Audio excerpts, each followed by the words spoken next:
Olá, eu sou Gabriel Garcia, estou conduzindo esse curso de Introdução à Mediunidade. Apresento a aula 3, A Natureza da Mediunidade. Eis o roteiro que vamos seguir.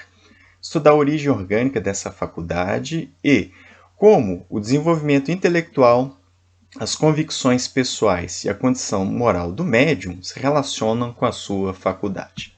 Comecemos pelo entendimento de Kardec. Ele escreve assim: essa faculdade é devida a uma disposição orgânica especial, suscetível de desenvolvimento. Desde o início do seu trabalho, Kardec compreendeu que a faculdade mediúnica estava relacionada a alguma organização da estrutura corporal. Hoje em dia, nós podemos especular que isso tem a ver com alguns genes e com alguma forma de organização do sistema nervoso, em particular do cérebro, muito embora a questão continue sendo um mistério para nós até os dias de hoje. Ainda não fomos capazes de identificar qual é o conjunto de fatores no organismo responsável por gerar essa faculdade de comunicação com o mundo espiritual. Então, Kardec teve os seus motivos na época para deduzir essa informação. A gente vai ver na sequência alguns apontamentos que ele faz, como que ele chegou nessa conclusão, mas ele não soube identificar na sua época e nós não sabemos identificar hoje um sinal característico no organismo biológico, alguma marca, alguma estrutura cerebral, algum conjunto de genes que seja o responsável organicamente por produzir essa faculdade. Mas o que fica claro desde o início é: para fazer a comunicação mediúnica é necessário ter um corpo que apresenta uma estrutura adequada para realizar esse tipo de intercâmbio. Allan Kardec propõe uma explicação, não identificando diretamente a causa orgânica da faculdade mediúnica, mas percebendo que essa causa poderia gerar. Ele diz assim: sua causa física está na assimilação, mais ou menos fácil, dos fluidos perispirituais do encarnado e do espírito desencarnado. Kardec já traça aqui um modelo explicativo, a hipótese com que ele vai explicar esse fenômeno mediúnico. Existe então uma causa orgânica em certos indivíduos que são os médiuns ostensivos, que permite a eles, que lhes dá essa faculdade de se comunicarem com o mundo espiritual.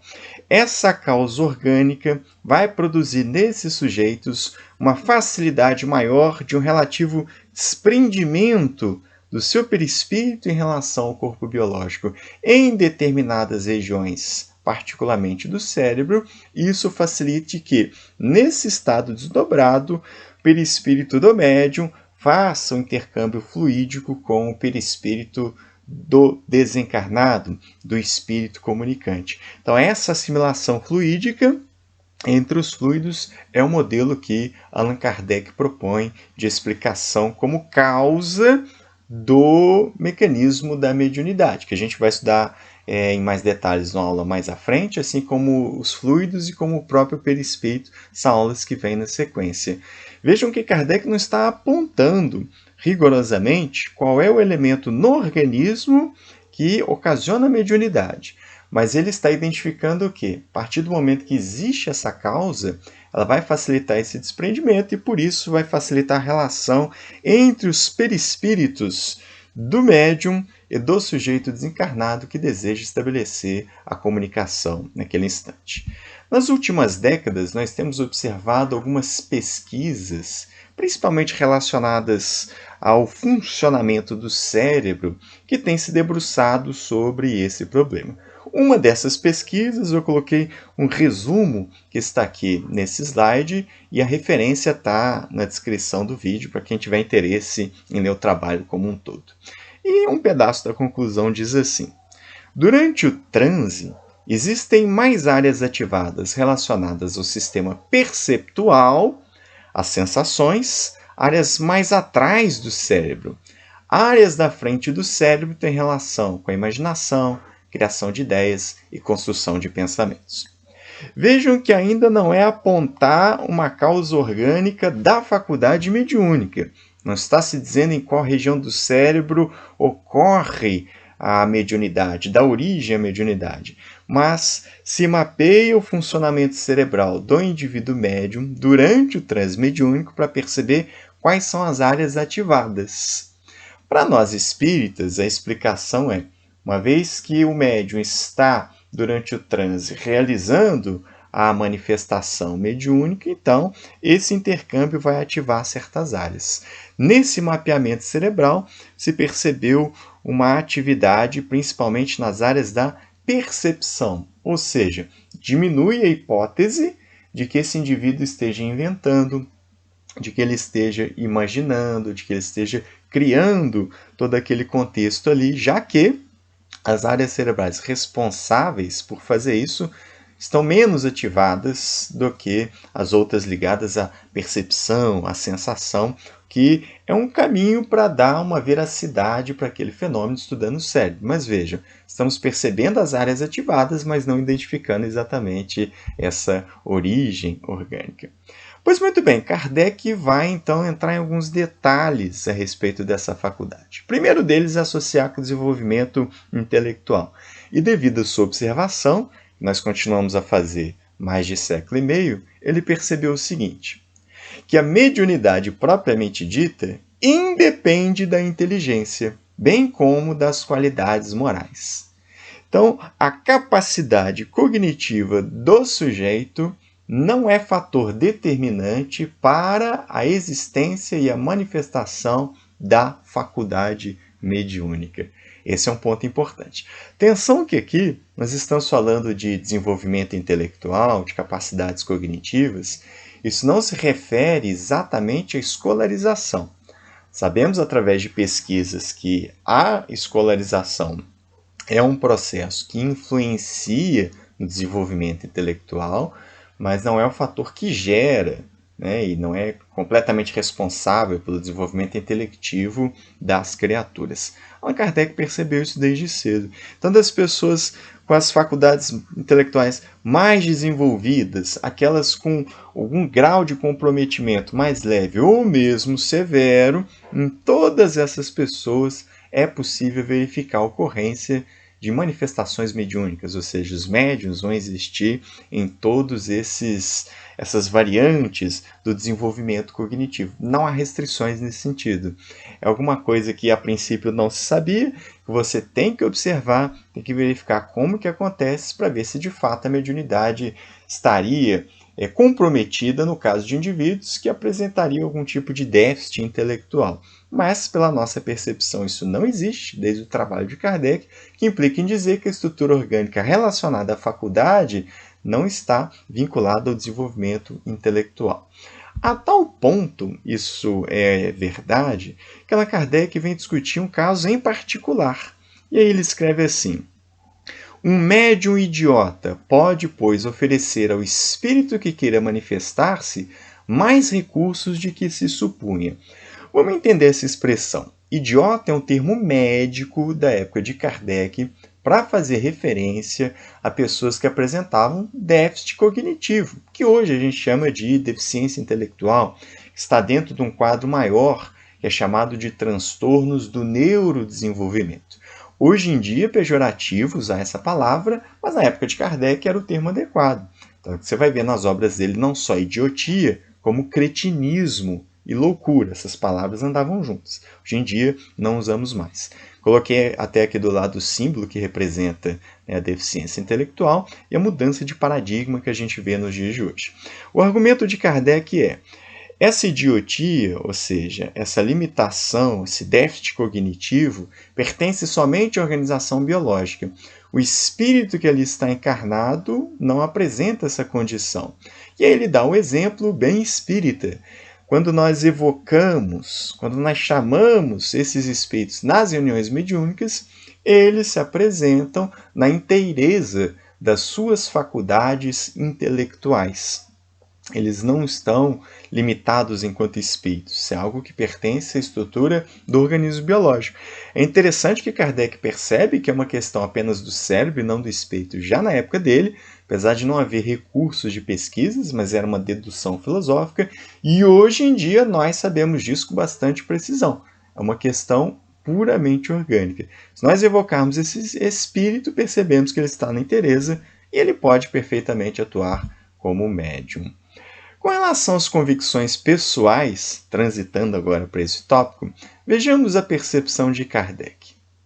Tem-se visto pessoas inteiramente incrédulas ficarem espantadas de escrever, mediunicamente, a seu mau grado, enquanto que crentes sinceros não conseguem, o que prova que esta faculdade se prende a uma disposição orgânica.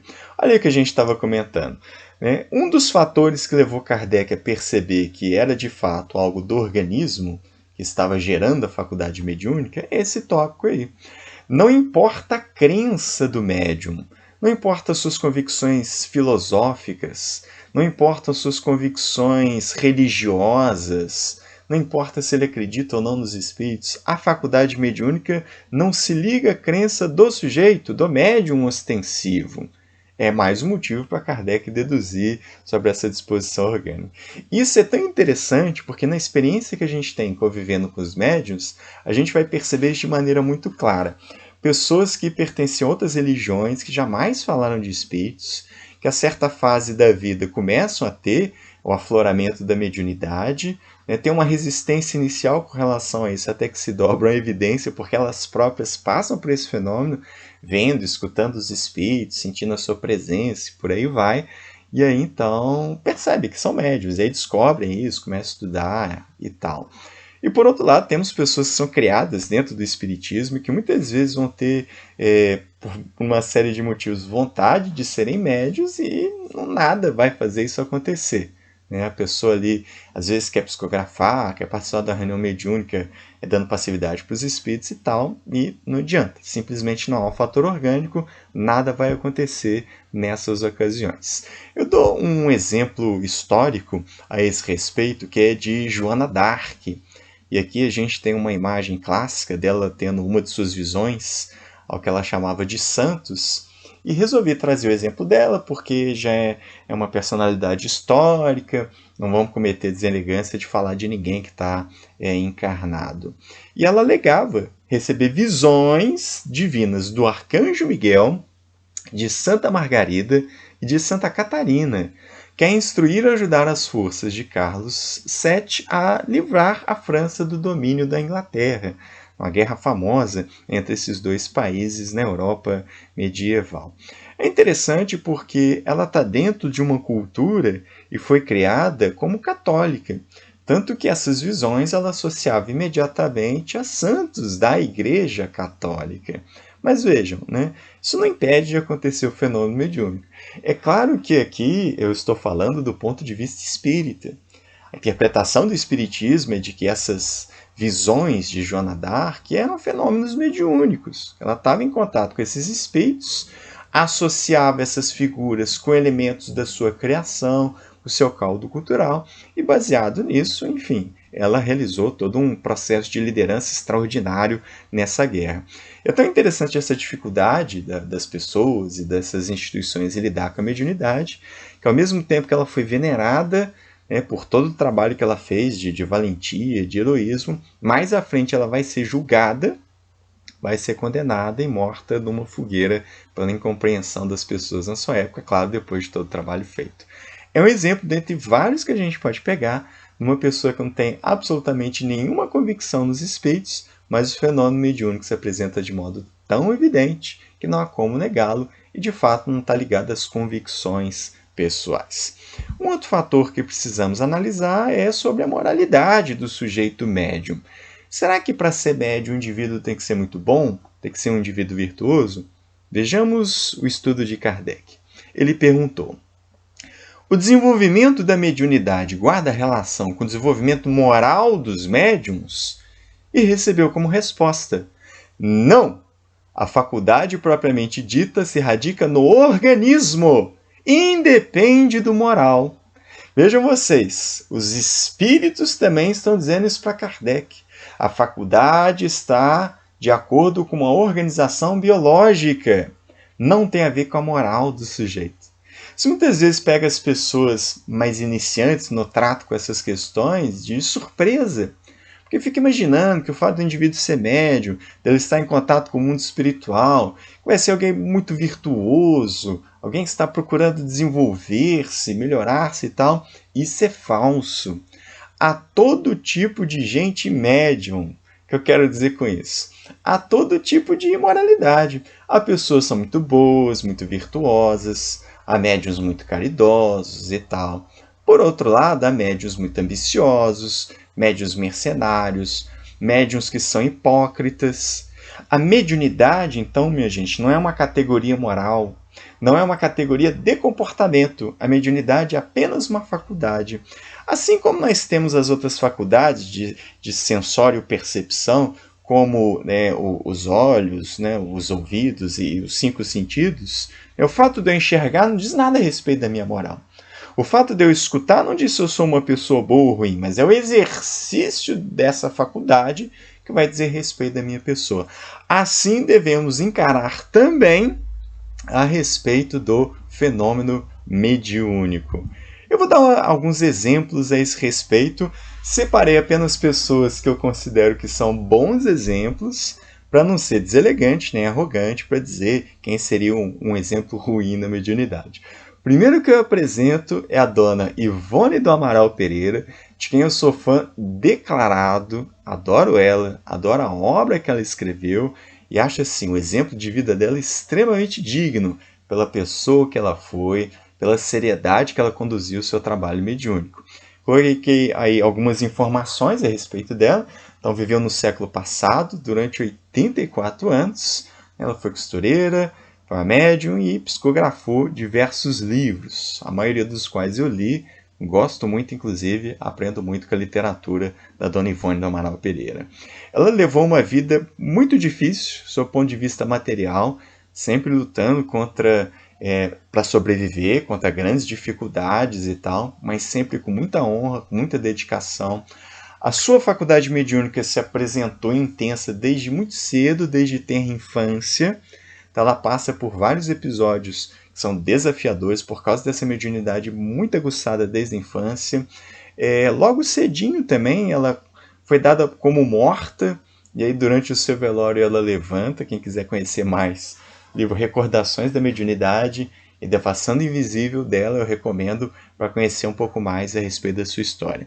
O mais importante é, com toda essa dificuldade, que tem uma série de motivos reencarnatórios para que tenha acontecido, ela lutou com muita dignidade, jamais fez da sua faculdade mediúnica fonte de renda, jamais desviou para fins menos nobres, muito pelo contrário, foi extremamente dedicada nesse contato com os espíritos, com particular em ajudar os irmãos suicidas, do qual, aliás, eu bebo muito no exemplo dela e lembro nas vibrações que nós fazemos. Fica aí o convite para estudar a obra e a vida dela. E o segundo exemplo que eu gostaria de dar é outra médica que eu admiro bastante, que é ainda mais antiga que a dona Ivone, que é a Elisabeth d'Espérance. E ela nasceu como Elizabeth Hope, mas ela ficou melhor conhecida como Madame d'Espérance. Tá? Ela viveu ali do século XIX para o século XX, veja, um pouco contemporânea de Kardec. Quando Kardec está fazendo o trabalho, ela está na infância, e foi desencarnar ali no final da Primeira Guerra Mundial. Ela foi uma médium notável de efeitos físicos inteligentes, além de ser uma escritora. Tem um livro dela, No País das Sombras, onde ela descreve toda a sua trajetória, conta como foi a vida dela, a mediunidade que surgiu na infância, o espanto dela ao descobrir que muitas coisas que ela via, as outras pessoas não viam, até ela entender que era médium. Ela faz toda uma carreira mediúnica, se a gente pode usar essa expressão, muito dedicada a uma série de fenômenos físicos. Nesse livro, No País das Sombras, tem muitas fotos, tá, dessas sessões, de flores que foram produzidas ou entregues, de tudo ali que acontecia. Tem várias fotos demonstrando isso. Extremamente dedicada, desinteressada, sofreu algumas perseguições, foi analisada por vários cientistas, passou por uma série de constrangimentos. Inclusive, em 1893, passou um constrangimento sério porque um pesquisador muito cético resolveu botar as mãos sem autorização na figura materializada. Isso repercutiu nela de maneira extremamente dolorosa, ela até dá uma pausa muito grande nas tarefas mediúnicas. É uma vida muito honrada e uma mulher muito dedicada, muito honesta, muito correta no exercício da mediunidade, mais uma que serve de exemplo para nós quando fazemos referência ao exercício da mediunidade de maneira nobre. São os exemplos que encerram essa aula. Muita paz, fiquem com Deus.